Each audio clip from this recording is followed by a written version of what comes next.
유혹과 시험 앞에서 쓰러지고 넘어질 수밖에 없는 저희들을 긍휼히 여겨주셔서 주님을 통해 새 힘을 얻고 회복되어져서 다시 일어나 설 수 있는 믿음의 지체들이 되게 하여 주시옵소서. 요즘 어수선한 분위기에도 오직 주님만을 의지하고 믿을 수 있도록 하여 주시고 집에서나 일터에서나 그리고 성도로서의 맡은 일을 충실히 행할 수 있도록 은혜 내려 주시옵소서. 지금 이 순간에도 주님을 잃고 방황하는 모든 이들 다시금 주님을 향하고 바랄 수 있도록 하여 주시고 주님 안에서 온전할 수 있도록 하여 주시옵소서. 주님 이곳에 세워주신 사과나무 교회를 기억하여 주시고 믿음의 공동체가 되게 하여 주시고 주님을 통해 주님을 온전히 주인 삼는 교회가 되어 이 지역에서도 주님 주신 소명과 사명에 능히 감당할 수 있도록 하여 주시고 사과나무 교회를 통해 이루신 모든 것에 성도들 모두가 함께할 수 있도록 하여 주시옵소서. 주님의 말씀이 있고 주님을 향한 예배와 찬양이 끊이지 않는 교회가 되어 주님 주신 사랑과 은혜를 세상 속에 나누고 전하는데 부족함이 없게 하여 주시옵소서. 또한 주님의 귀한 사역을 위해 세워주신 목사님을 붙잡아 주시고 영육간에 강건할 수 있도록 늘 동행하여 주시옵소서. 말씀을 전하실 때 그의 입술을 주양하여 주셔서 듣는 저희들 하나님의 음성을 듣게 하여 주시고 상처 입은 심령 치유케 되는 말씀이 되게 하여 주시고 말씀을 통해 주님을 온전히 전할 수 있도록 하게 하여 주시옵소서. 귀한 시간 함께하지 못한 성도들 그들 또한 주님 기억하여 주시고 붙잡아 주셔서 믿음 잃지 않게 하여 주시고 이 시간을 기억하게 하여 주시옵소서. 언제 어디서나 주님을 향하고 바랄 수 있도록 하여 주시고 주님의 사랑과 은혜가 그들에게도 온전히 전해질 수 있도록 은혜 내려 주시옵소서. 이 자리에 함께하지 못한 모두가 서로를 위하고 주님을 위할 수 있도록 하여 주시고 주님을 높이고 섬기는데 몸과 마음을 다하여 충성을 다할 수 있도록 하여 주시옵길 바라오며 우리 주 예수 그리스도 이름 받들어 기도하옵나이다. 아멘.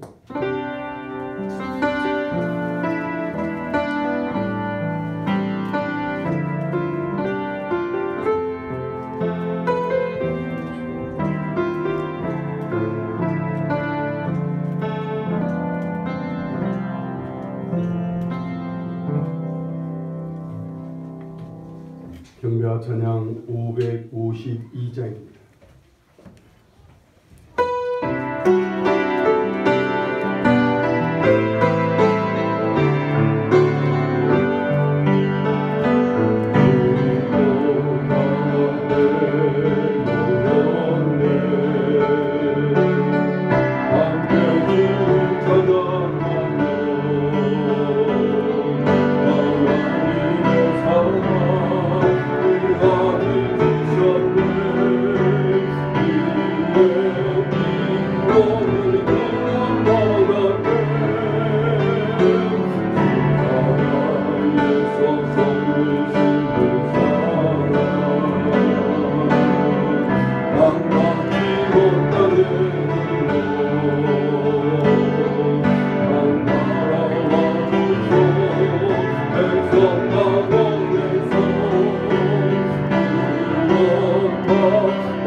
말씀은 빌립보서 2장입니다. 신약성경이죠.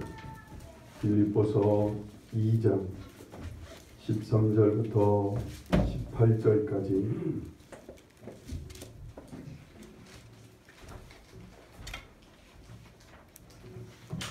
제가 봉독하겠습니다.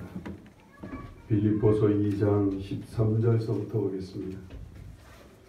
너희 안에서 행하시는 이는 하나님이시니 자기의 기쁘신 뜻을 위하여 너희에게 소원을 두고 행하게 하시나니 모든 일을 원망과 시비가 없이 하라. 이는 너희가 흠이 없고 순전하여 어그러지고 거스르는 세대 가운데서 하나님의 흠없는 자녀로 세상에서 그들 가운데 빛들로 나타내며 생명의 말씀을 밝혀 나의 다름질이 헛되지 아니하고 수고도 헛되지 아니하므로 그리스도의 날에 내가 자랑할 것이 있게 하려 함이라. 만일 너희 믿음의 재물과 섬김 위에 내가 나를 전제로 드릴지라도 나는 기뻐하고 너희 무리와 함께 기뻐하리니 이와 같이 너희도 기뻐하고 나와 함께 기뻐하라. 아멘. 예수님은 부활하셨습니다.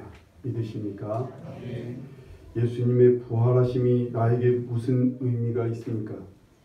이 부활의 의미만 제대로 알고 제대로 잘 붙들어도 우리 신앙생활 제대로 하는 것이에요. 이 부활의 의미가 내가 이 부활의 의미를 알고 이 부활의 의미를 내가 잘 삶 속에서 잘 활용하면서 살면 그게 신앙생활이고 신앙생활을 아주 깨끗이 잘 감당할 수 있는 게 이 부활입니다. 부활의 의미가 뭐예요? 예수님은 이 세상 그 어떤 권세로도 그 죽일 수 없음을 보여주는 게 부활이십니다. 심지어 사망의 권세까지도 그분은 이기고 살아나셨어요. 그래서 우리 모든 사람들에게 부활의 소망이 되셨습니다. 우리도 다시 살아날 수 있다고 하는 소망을 갖게 하신 게 부활의 의미이기도 합니다. 부활의 큰 두 번째 의미가 뭐냐면 이 부분이 중요하죠. 예수님이 부활하셔서 이 살아계시는 예수님이 나와 함께 하신다는 게 이 부활의 의미입니다. 성도는 예수님이 지금 살아서 나와 함께 하시는 분임을 믿고 사는 사람들이 이게 성도들입니다. 이것만 믿고 있어도 성도는 힘들지 않고 성도는 잠들지 않고 살아갈 수가 있습니다. 세상의 그 어떤 도전과 어려움과 문제 속에서도 성도들은 죽지 않습니다. 그것들이 묻히지 않아요. 세상의 어둠과 문제 속에 성도들은 묻히지가 않아요. 그것들은 더 이상 사망의 권세도 아니고 우리에게 힘들고 우리에게 영향력도 아니고 우리에게 아무 힘도 효력도 없는 것들이 되게 됩니다. 시편 27편 1절에 다윗은 이렇게 고백합니다. 여호와는 나의 빛이요 나의 구원이시니 내가 누구를 두려워하리요. 여호와는 내 생명의 능력이시니 내가 누구를 무서워하리요 라고 합니다. 이렇게 하면서 살 수가 있어요. 부활하신 주님을 믿기만 하면, 그 부활하신 주님이 나와 함께 하신다는 사실을 믿기만 하면 우리는 다윗처럼 이런 고백을 할 수가 있어요. 여러분, 다윗은 전쟁터에서 수많은 적들 앞에서 이 고백을 하면서 싸움에 임했던 거예요. 이렇게 우리도 살아계신 주님이 나와 함께 하심을 믿고 이것을 믿고 나가면 우리는 어떤 문제 앞에서도, 어떤 사람 앞에서도, 어떤 일 앞에서도 내가 누구를 두려워하겠어요? 세상에 내가 무서워할 게 뭐 있느냐고. 하나님이 나와 함께 하시는데, 이 살아계신 예수님이 나와 함께 하시는데 내가 누구를 두려워하겠느냐. 이러면서 우리 힘있게 당차게 세상을 살아갈 수가 있습니다. 근데 이 살아계신 주님이 나와 함께 하심을 믿지 않을 때, 이 믿음을 잃게 될 때 성도는 궁궐에 있어도 꽃길을 걸어도 꽃가마를 타고 가면서도 성도들은 근심하고 염려하고 좌절하고 절망하고 허망하고 이런 속에 어둠 속에서 살게 되는 거예요. 여러분, 이 예수님이 살아계셔서 함께 하심을 믿습니까? 이것을 믿으셔야 돼요. 그리고 고백하십시오. 예수님이 나와 함께 하신다는 사실을 고백하는 거예요. 함께 하심을 믿습니다. 오늘도 함께 하심을 감사합니다. 열심히 의심하지 말고 예수님이 나와 함께 하신다는 사실을 믿고 고백하는 거예요. 주님, 오늘도 살아계셔서 함께 하신 걸 믿습니다. 그리고는 조용히 믿음으로 예수님의 손을, 예수님을 잡는 거예요. 바빠서요? 아니면 정신없이 사느라고 걱정 근심이 많아서 아니면 정신을 다른 데 쏟아서 사느라고 흠뻑 빠져갖고 예수님의 살아계심을 잊고 사느라고 믿음마저 흐려지는 경우들이 있습니다. 이럴 때는 빨리 주님을 찾아야 돼요. 얼른 일어나 주님을 다시 찾고 나는 주님을 믿는다고 고백하십시오. 지금 살아계신 주님이 나와 함께 하신다는 사실을 믿는다고 고백하는 거예요. 이게 안 믿어집니까? 이런 믿음의 고백이 하기가 어려워집니까? 성령님께 간구해야 돼요. 성령 하나님, 나에게 믿음을 달라고, 내가 믿음으로 예수 그리스도와 함께 하신다는 사실을 믿고 그분을 붙들고 갈게 해달라고, 이 예수님이 믿어지게 해달라고. 앞이 캄캄하고 답답하고 어둡습니까? 이럴수록 더 힘주어 고백하셔야 돼요. 주님은 그래도 나와 함께 하십니다. 살아계신 주님은 이 캄캄한 속에서도, 아무도 나를 도와주는 것 같지 않은 상황 속에서도 내 주님은 나와 함께 하신다는 사실을 고백하시기를 바랍니다. 주님 우리에게 자주 말씀하셔요. 네 믿음대로 될지어다 라고 말해요. 우리가 믿고 고백한 대로 주님은 함께 하신다는 사실을 믿으시기 바랍니다. 예수님이 이런 우리에게 이제는 이 사실을 믿는 고이 부활의 주님을 믿고 살아가는 성도들에게 이제는 나가서 전하라고 하시는 거예요. 예수님이 살아계시는 분임을 전하라는 거예요. 예수님으로 인하여 죄사함 받고 예수님으로 하여 영생을 누릴 수 있게 된다는 사실, 우리로 영생을 누리게 하시는 분은 주님이시라고, 우리를 죄사함 받게 하시는 분이 바로 예수님이라는 사실을 전하라는 거예요. 하나님과 교통하는 구원을 받게 하시는 분이 예수님이라는 사실을 전하라는 거예요. 죽음을 이기고 살아서 지금 나와 함께 하시는 분, 당신과 함께 하시는 분이라는 사실을 사람들에게 전하는 증인이 되라고 하시는 거예요. 주님께서 내 안에 나와 함께 살아계신다면 어떻게 살아계시는 걸까요? 예수님은 나와 함께 살아계신다고 하시는데 어떻게 나와 살아계셔서 함께 하실까요?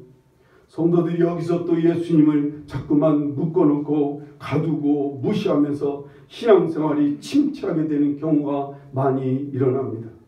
그냥 함께 예수님이 조용히 나와 함께 그냥 나만 따라다니고 그리고 아무 말씀도 없이 옆에만 계시는 분이라 이렇게 생각하는 사람들이 많아요. 살면서 그래서 예수님의 뜻을 묻지도 예수 그리스도의 의사와 예수님을 찾지도 않습니다. 언제나 주님은 내 옆에서 그냥 가만히 계시는 분이라고만 믿어요. 그러다 보니까 주님과 더 깊은 주님, 살아계시는 주님과의 만남도 어려워져요. 아니에요. 오늘 말씀 13절을 보세요. 너희 안에서 행하시는 이는 하나님이시니 자기의 기쁘신 뜻을 위하여 너희에게 소원을 두고 행하게 하시나니 라고 말씀합니다. 예수님은 우리 안에서 행하시는 분이라는 거예요. 여기 안에서라는 말은 우리 마음속에 계시는 분이 아니란 말이에요. 우리의 삶 속에서, 우리의 생활 안에서 계시는 분이라 그 말입니다. 나의 인생 중에서 내 모습, 내 모든 삶 속에서 그분은 뭐 하신다고요? 행하시는 분이래요. 움직이시는 분이라 그 말이에요. 이걸 우리 신앙용어로 역사하신다 그렇게 표현해요. 하나님은 우리 안에서, 예수님은 우리의 모든 삶 속에서 함께 하시는데 어떻게 함께 하셔요? 움직이신다는 거예요. 활동하신다는 거예요. 뭔가 행하시는 분이시라 그 말입니다. 어떻게 움직이신다는 거예요? 자기의 기쁘신 뜻을 위하여 너희에게 소원을 두고 행하게 하신다는 겁니다. 오늘 말씀을 좀 잠깐 놔두고 먼저 묻고 싶은 것이 있어요. 여러분, 예수님을 인격적으로 만나셨습니까? 전도하는 사람들이 자주 이 질문을 해서 사람들의 길을 죽일 때가 많아요. 한참 교회 잘 다니고 신앙생활 하는 사람한테 당신 예수님을 인격적으로 만난 적이 있습니까? 라고 물으면 갑자기 인격적으로 만났다는 게 뭘까? 많은 사람들이 인격적으로 예수님을 만났다고 하는 말이 말 앞에서 자꾸만 흔들릴 때가 많아요.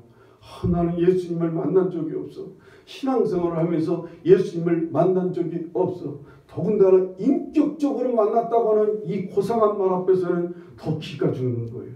다시 예수님을 만난 것도 아니고 예수님을 인격적으로 만났다는 얘기는 더더욱 그런 일이 없는데 라고 합니다. 이런 말을 쓰는 사람들은 자기들이 인격적으로 예수님을 만난 간증을 이렇게 합니다. 뭐 바울이 담메색으로 가다가 빛을 만나서 눈이 멀어서 그런 속에서 예수 그리스도를 만났다고 하는 이런 간증을 하는 것처럼, 뭐 저 죽다가 무슨 말씀을 들었다든가, 아니면 무슨 교회 뭐 기도를 하는데 방언을 하게 됐다든가, 무슨 교회를 다니다 보니까는 뭔가 어느 날 환상을 봤다든가, 말씀을 읽는데 눈물이 확확 쏟아지고 회개가 되고 막 그래서 그렇게 됐다든가, 예배를 드리는데 왠지 모르게 막 눈물이 쏟아져서 예수님이 믿어졌다든가 하는 무슨 특이한 일 말이에요. 뭔가 신비한 일을 경험한 것을 예수님을 인격적으로 만난 것이라고 생각하는 사람들이 많아요. 천만에 아니에요. 가령이요, 내가 누구와 만납니다. 내가 그 사람과 어떤 사람과 만나요. 그 사람이 나한테 계속 자기 아픔, 자기 문제, 자기 얘기, 자기 일, 그런 자기 생각만 계속 나한테 얘기합니다. 어쩔 때는 나에게 막 소리를 지르고 나를 때리기도 하고 나에게 겁을 주기도 하고 나에게 폭언을 행하면서, 그러면서 뭔가를 강요하고 뭔가를 막 나한테 요구하는 그런 사람이 있습니다. 이건 비인격적인 만남이에요. 만약에 부모가 자식을 이렇게 만난다면 자식을 향해서 막 험한 소리만 하고 그저 그냥 큰 폭언만 하고 소리를 지르고 명령만 하고, 그리고 자기의 생각과 자기의 요구와 자기 뜻만 자기 자녀에게 막 요구를 하면, 이 부모는 한 번도 자녀와 인격적인 만남을 갖지 못하게 되는 거예요. 자식도 마찬가지예요. 자식도 부모를 만나는데 언제나 이런 식의 자기 요구만 해요. 자기 필요한 것만 구해요. 자기 생각만 얘기하고 자기 아프고 자기 힘든 것만 얘기해야지, 부모의 생각, 부모를 한 번도 부모 마음을 알지를 못해요. 이건 부모와 인격적인 만남을 갖지 못한 거예요. 인격적인 만남이라는 것은 상대방의 마음, 상대방의 생각과 존재와 그 사람의 문제와 모든 것을 존중하고 그 사람을 알아주고 상대방의 말을 경청해주며 내 또한 내 생각을 얘기하고 내 마음과 내 뜻과 나의 생각, 나의 문제를 얘기하다 보니까, 이렇게 되니까 사람의 외모를 따지지 않고 사람의 모습을 따지지 않고 자기 이익, 자기의 어떤 것들을 생각하지 않고 그저 서로가 서로를 보고 서로의 마음을, 서로의 얘기를 들어주고 알아주다 보면 같이 마음이 열리는 만남 말이에요. 이런 게 인격적인 만남이라고 하는 거예요. 예수님을 인격적으로 만난다는 것은 바로 이런 거예요. 우리가 예수님에게 내 얘기, 내 사정, 내 문제, 내 소원만 처음엔 얘기해요. 우리는 어려서 예수님께 내 문제만 얘기합니다. 어쩔 때는 내 문제를 그냥 얘기도 안 하고 막 소리를 질러가면서 얘기합니다. 죄야! 죄야! 하면서 막 소리로 막 얘기하고, 어쩔 때는 막 내 문제를 얘기하는데 막 울면서 막 얘기를 합니다. 주님, 나 좀 도와주세요. 그러고 있습니다. 우리 주님은요, 정말 인격적이신 분이에요. 그래도 이런 나를 만나주세요. 이런 우리를 받아주세요. 이런 우리의 기도를 응답해도 주셔요. 우리가 문제가 있으면 해결도 해주세요. 그런데 많은 사람들이 이렇게는 그냥 돌아서는 거예요. 이러고는 끝나는 거예요. 그러면 나는 예수님께 나아가 내 모든 얘기를 한 것이지만, 그래서 예수님은 나를 만났지만 나는 예수님을 만난 적이 없어요.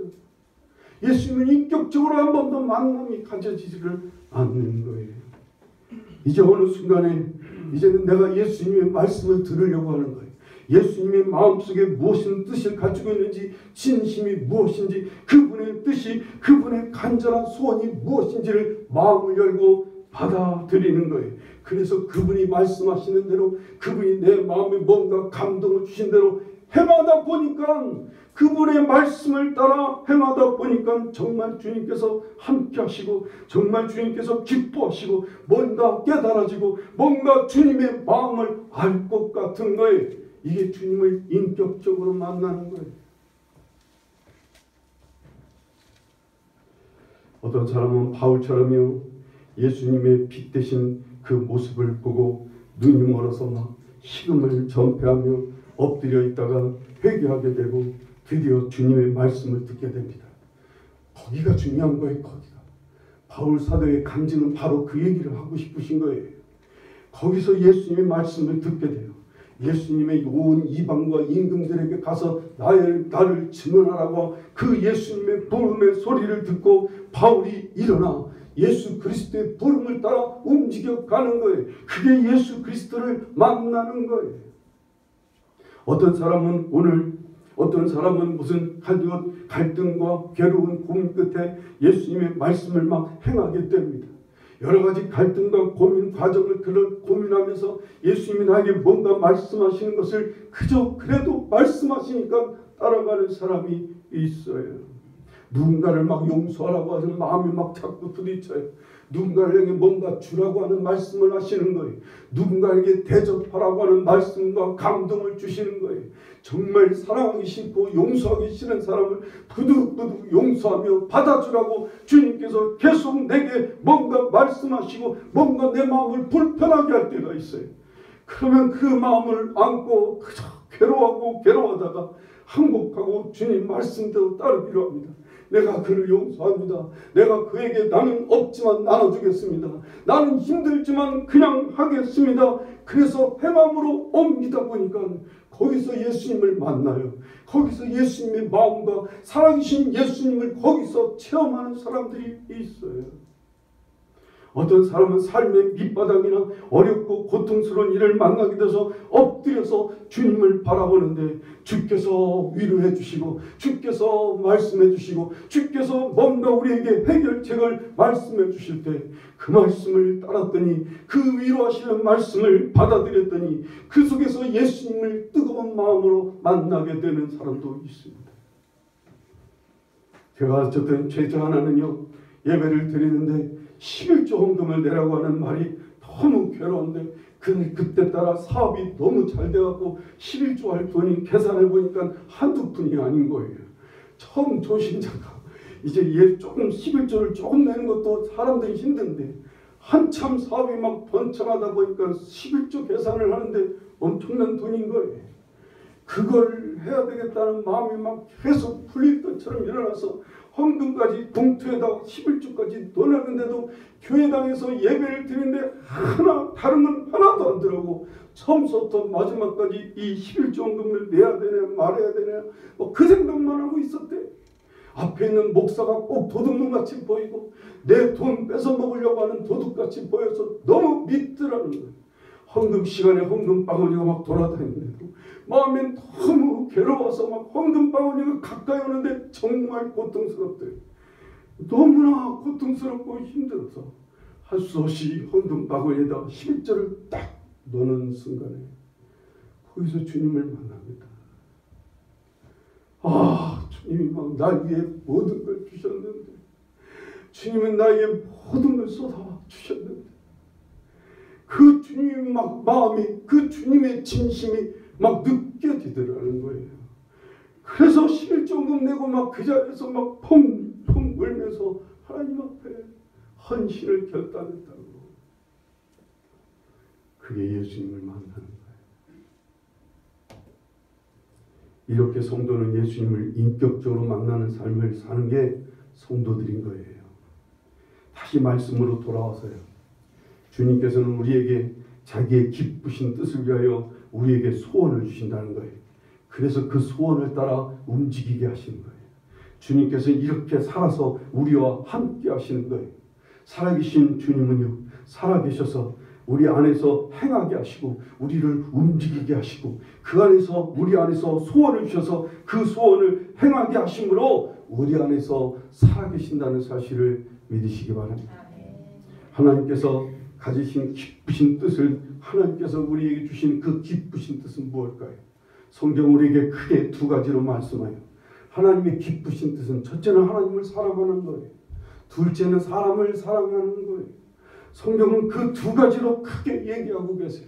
주님은 우리에게 큰 강령을 두 가지로 얘기하셨어요. 하나님을 사랑하라는 것과 이웃을 내 몸처럼 사랑하라는 이 두 가지가 성경의 큰 두 강령이라는 거예요. 이 두 가지의 뜻을 가지고 주님께서는 이것을 향해 움직이도록 우리 안에서 각 가진 개인별로 생각 제각각 다른 소원을 주시는 거예요. 여러분 한 사람 한 사람 다 다른 이 두 가지의 뜻을 이루기 위해서 다 각각 다른 소원과 다른 강렬한 마음의 소원을 갖게 하시는 거예요. 오늘 말씀 15절을 보세요. 이는 너희가 흠이 없고 순전하여 어그러지고 거스르는 세대 가운데서 하나님의 흠없는 자녀로 세상에서 그들 가운데 빛들로 나타나며 말씀합니다. 이 세대를 어떻게 표현합니까? 오늘 이 세상을 어떻게 표현하는 말로 뭐라고 하고 있어요? 어그러지고 거스르는 세대라라고 표현합니다. 이 세상은요 하나님의 기쁘신 뜻을 어그러지게 합니다. 어그러지게 한다는 얘기는 잘못된 길로 빽도 이렇게 비틀어가는 거예요. 하나님의 바른 길로 가지 않고 잘못되게 그것을 비틀어 딴 길로 가게 만드는 게 어그러지게 하는 거예요. 그리고 그 뜻을 거스린다는 거예요. 거스린다는 것은 거역하는 거예요. 하나님의 말씀을 기쁘신 뜻을 거절한다는 거예요. 그런 길을 가고 있는 게 오늘 세상이라 그 말입니다. 하나님을 사랑하기는커녕 하나님을 대적합니다. 하나님을 조롱하고 하나님을 무시하고 하나님을 경멸하기까지 합니다. 사람을 사랑하기는커녕 개인 이기주의와 개인의 자유를 위해서 자기 일 챙기고 자기 것만 누리고 위안을 하고 서로 싸우고 분쟁하고 시기하고 질투하고 죽이고 하는 이런 죄악이 이런 일이 치달아가고 있습니다. 이런 세상에서 살아서 우리와 함께 하시는 주님은요 흠없고 순전하시다는 거예요. 그 마음과 행하심과 뜻이 정말 하나님 앞에서 책망할 것이 없어요. 해가 티가 하나 없어요. 예수님은 개인의 욕심도 없으신 순전하신 분이셔요. 그 주님께서 우리 안에서 소원을 주님께서 우리에게 주셔서 우리로 움직이게 하신다는 거예요. 흠없고 순전하신 주님이 우리에게 주시는 소원은 당연히 흠없고 순전한 소원이겠죠. 그 소원을 우리에게 주셔서 움직이게 하시는 거예요. 지금 이 빌립보서를 쓰고 있는 바울은 감옥에 있었어요. 하지만 감옥 안에서도 주님께서는 바울 사도로 하여금 엎드려 각 교회를 향해 편지를 하도록 합니다. 편지를 통해서 교회를 섬기게 하시는 거예요. 감옥 안에서 그는 각 교회와 성도를 위해서 기도하게 하십니다. 주님께서는 각 감옥 안에 있는 바울 사도로 하여금 감옥에 있는 죄수들을 전도하게도 하셨습니다. 때로는 바울 사도가 배를 타고 풍랑을 만나서 지금 14일을 넘게 풍랑을 만나자 배 안에 있는 모든 사람들은 죽을 시간만 기다리는 절망 속에 있을 때 주님께서는 바울 사도로 하여금 하나님 앞에 기도하며 배 안에 있는 사람들에게 위로와 소망의 메시지를 전하도록 바울 사도를 움직이시게 하십니다. 이렇게 주님은 우리 안에서 행하게 하시는 거예요. 기쁘신 뜻을 위하여 소원을 주셔서 행하게 하심으로 주님께서는 오늘 이 어그러지고 거스리는 세대 가운데서 하나님의 흠없는 자녀로 세상에서 그들로 빛들로 나타내고 생명의 말씀을 밝히게 하신다는 거예요. 빛과 생명의 말씀은 무엇을 말해요? 예수 그리스도를 말씀합니다. 예수님이 밝히 드러내고 나타나셔야 된다는 거예요. 나타내지게 된다는 거예요. 우리가 예수 믿고 예수님을 따라 행하는 사람을 보면 그 사람이 흠이 없고 그 사람이 순전하고 그 사람이 정말 행복하고 그러고 살아갑니다. 누구 때문에 저 사람은 저렇게 살아갈까? 누구 때문에 저 사람은 저렇게 행복하고 순전하게 살아갈까? 그 이유가 어디 있어요? 그가 예수님 때문에 그렇다는 거예요. 그가 예수 그리스도를 통해서 그렇게 산다는 거예요. 그게 예수님을 알리는 증인이 되는 거예요. 그러면 세상 사람들은 예수님을 당연히 찾게 됩니다. 예수님을 믿고 그분을 따라 예수님을 따라 인격적으로 만나서 변화된 삶을 살아가는 성도들의 모습을 보니까 우리도 저렇게 살고 싶은 거예요. 저렇게 생명의 삶을 살고 싶은 거예요. 빛된 삶을 살고 싶은 거예요. 이렇게 해서 많은 성도들이 그 빛되고 생명의 말씀을 밝히는 성도들로 하여금 그리스도의 증인들로 하여금 그들이 예수 그리스도를 쫓아오게 된다는 거예요. 여러분과 제 안에 우리가 여러분과 제 안에서 이런 일이 일어나기를 간절히 바랍니다. 아멘. 17절 18절 말씀을 보세요. 만일 너희 믿음의 재물과 섬김 위에 내가 나를 전제로 드릴지라도 나는 기뻐하고 너희 무리와 함께 기뻐하리니 이와 같이 너희도 기뻐하고 나와 함께 기뻐하라 합니다. 쉽게 말하면 너희가 이렇게만 된다면, 너희 세상에서 빛과 생명의 말씀을 밝히는 사람만 된다면 나는 죽어도 기쁘다는 거예요. 전제라는 말이 뭐예요? 재물을 제단 위에다 들여놓고 그리고 불을 막 태웁니다. 그 위에 막 불이 붙은 재물에다 포도주를 막 붓는 거예요. 그게 전제예요. 이와 같이 포도주를 붓는다는 게 뭐예요? 내가 이와 같이 죽어도 내가 피를 흘려도 좋겠다는 거예요. 내가 너희들이 이렇게만 살아준다면, 너희들이 이렇게만 산다면 내가 죽어도 한이 없다. 나는 기쁘겠다. 이런 고백을 하는 게 오늘 바울 사도의 말이에요. 오늘날 이 코로나 바이러스로 인해 우린 서로 떨어져 지내고 집에서 조용히 있어야 하고 모임을 자제하고 서로 접촉을 하기 어렵게 되고 또한 병균이 옮길까봐 그래서 늘 조심해야 하고 어려운 또한 경제적인 문제를 해결하기 위해 그런 속에서도 열심히 일해야 되고 애쓰며 살아가야 됩니다. 그래서 성도들은 아무것도 할 수 없다고 그냥 지내는 성도들이 많아지고 있습니다. 전 이게 참 염려됩니다. 많은 성도들이 그냥 이런 기회에 아무것도 할 수 없으니까 그냥 아무것도 하지 않고 그냥 몸만 잘 추스리면 좋겠다. 그래서 아무것도 하지 않고 있는 성도들이 있습니다. 아니 이런 성도들이 더 많아질까 봐 이게 염려되는 거예요. 이것 때문에 늘 기도합니다. 어떤 사람은 이런 기회에 알곡과 쭉정이를 가린다고 하는 사람들도 있습니다. 어떤 사람은 이런 기회에 성도들의 신앙이 정말 하나님 앞에 더 바짝 다가오느냐 아니 여기서 밀려나느냐 이 기로에 서 있다고 하는 사람들도 있습니다. 저는 그런 생각보다도 오늘 이런 순간에 성도들이 그래도 주님을 쫓아 막 살아 움직이는 삶을 살기를 간절히 바랍니다. 아무것도 안 해도 된다고 그냥 가만히 있어도 된다고 그냥 있는 게 아니라 몸살이고 그냥 있다는 게 아니라 오늘 이 시간에도 여전히 살아서 우리 안에서 소원을 두고 행하시는 그 주님께 귀를 기울여보자는 거예요. 지금도 우리 안에서 살아서 우리의 삶 속에서 여전히 움직이게 우리에게 기쁘신 소원을 주시는 그 예수 그리스도를 좀 바라보자는 거예요. 그 주님께 귀를 기울여보자는 거예요. 주님이 나에게 무슨 소원을 주시는지 나에게 어떤 무엇을 행하도록 우리 안에서 기쁘신 소원을 주시는지 그걸 따라 행해 보는 거예요. 그분이 나보고 기도하라고 하면 그분이 나에게 누군가에게 전화하라고 누군가에게 사업을 찾아가라고 어쩌면 엎드려 성경을 읽으라고 어쩌면 이 두 사람에게 뭔가 예수님을 전할 기회를 주시도록 뭔가 누구에게 나누고 누구를 섬길 마음을 주시거든 그냥 그대로 따라 움직여가는 거예요. 그게 살아있는 성도인 거예요. 그게 살아 움직이는 성도가 되는 거예요. 그래서 정말 살아계신 주님과 함께 변함없이 살아갈 수 있는 사람이 되는 거예요. 교회를 잘 나오느냐 안 나오느냐가 신앙의 관건이 아니라고요. 여러분이 정말 예수 그리스도 안에서 예배를 잘 드리냐 못 드리냐가 신앙의 관건이 아닌 거예요. 살아계신 주님을 따라 움직이는 것이 신앙의 관건인 거예요. 아무것도 안 하고 그냥 그게 예수님을 믿는 사람이 아니에요. 예수 그리스도를 쫓아 그분을 따라 막 움직여가는 거예요. 우린 거기서 예수님을 인격적으로 만나게 될 거예요. 예수님이 정말 기뻐하시는 것을 막 내 마음에 느끼게 돼요.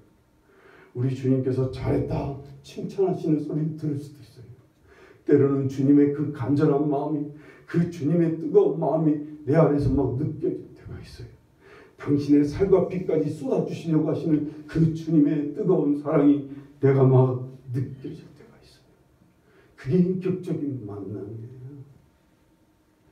정말로 원수 같은 사람, 참 만나기 싫은 사람인데 주님은 왜 자꾸만 그 사람 생각하게 하시는지.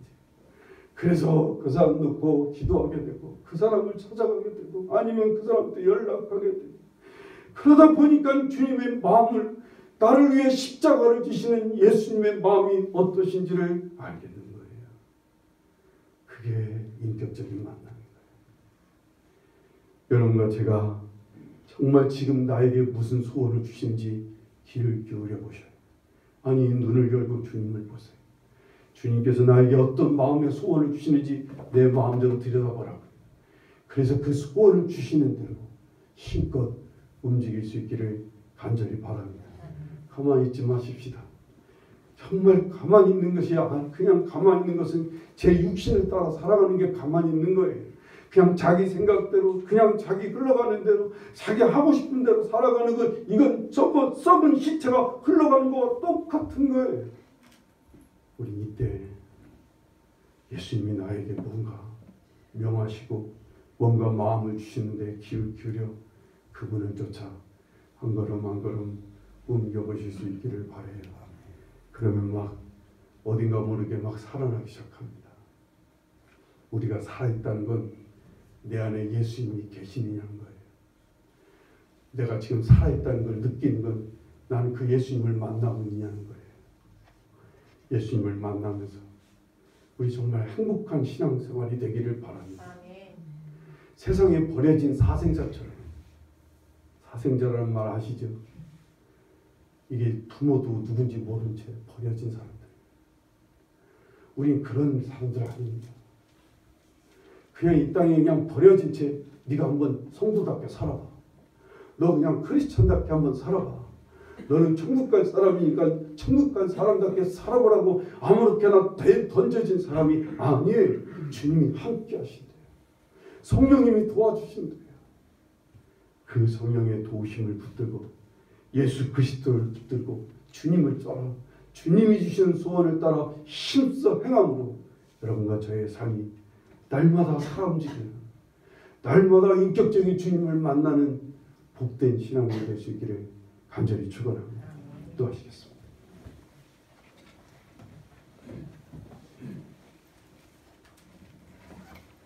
우리 시간 함께 기도하실 때 주님 살아서 저와 함께 하시죠. 저에게 뭐를 말씀하시는지, 저에게 뭘 요구하시는지, 나한테 무슨 소원이 있는지 내가 이걸 붙들고 행할 수 있게 도와주십시오. 성령님 나에게 용기를 주세요. 성령님 나에게 믿음을 주세요. 예수님이 주신 소원을 따라 행할 수 있도록 나를 좀 붙잡아 주세요. 그래서 살아계신 주님을 인격적으로 만나는 살아계신 신앙이 되게 달라고 기도해 주시기 바랍니다. 기도하겠습니다.